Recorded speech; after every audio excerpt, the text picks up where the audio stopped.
জুমার দিনে এমন একটি বিশেষ আমল রয়েছে, যদি কোনো বান্দা শুক্রবার জুমার দিনে এই আমলটি করতে পারে, তাহলে ওই ব্যক্তির এক জুমা থেকে পরবর্তী জুমা পর্যন্ত ঈমানের নূর চমকাতে থাকবে।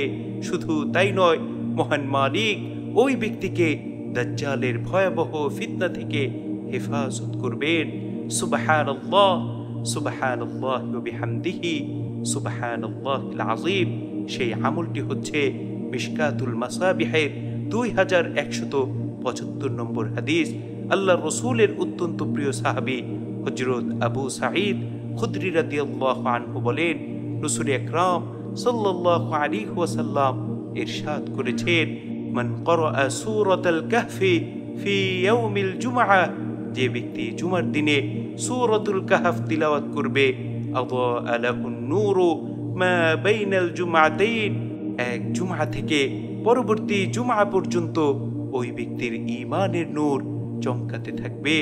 সুবহানাল্লাহ, সুবহানাল্লাহি ওয়া বিহামদিহি, সুবহানাল্লাহিল আযীম। সূরাতুল কাহফের এত ফজিলত যে সুনানে আবু দাউদের 4323 নম্বর হাদিসে আল্লাহ রাসূল সাল্লাল্লাহু আলাইহি ওয়াসাল্লাম ইরশাদ করেন, মান হাফিযা 10 আয়াতিন মিন আউয়ালি সূরাতিল কাহফ, যে ব্যক্তি সূরাতুল কাহফের প্রথম 10টি আয়াত মুখস্থ করবে, হিফজ করবে, উসিমা মিন ফিতনাতিদ দাজ্জাল, ওই ব্যক্তি দাজ্জালের ভয়াবহ ফিতনা থেকে মুক্তি লাভ করবে। সুবহানাল্লাহ, সুবহানাল্লাহি ওয়া বিহামদিহি, সুবহানাল্লাহিল আযীম।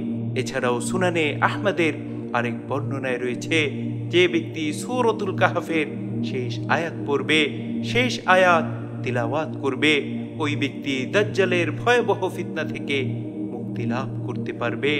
সুবহানাল্লাহ, সুবহানাল্লাহি ওয়া বিহামদিহি, সুবহানাল্লাহিল আযীম।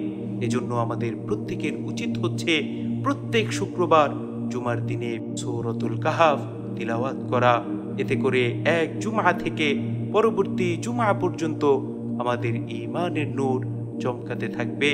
আর যদি দাজ্জালের ভয়াবহ ফিতনা আমাদের সামনে উপস্থিত হয়, তাহলে সূরাতুল কাহফের উপর আমল করার কারণে আল্লাহ রাব্বুল আলামিন আমাদেরকে দাজ্জালের ভয়াবহ ফিতনা থেকে হেফাজত করবেন। সুবহানাল্লাহ, সুবহানাল্লাহি ওয়া বিহামদিহি, সুবহানাল্লাহিল আযীম। আল্লাহ রাব্বুল আলামিন আমাদের প্রত্যেককে শুক্রবার জুমার দিনে পবিত্র কোরআনের এই ফজিলতপূর্ণ সূরা সূরাতুল কাহফের উপর আমল করার তৌফিক দান করুন এবং আমাদেরকে দাজ্জালের ভয়াবহ ফিতনা থেকে হেফাজত করুন।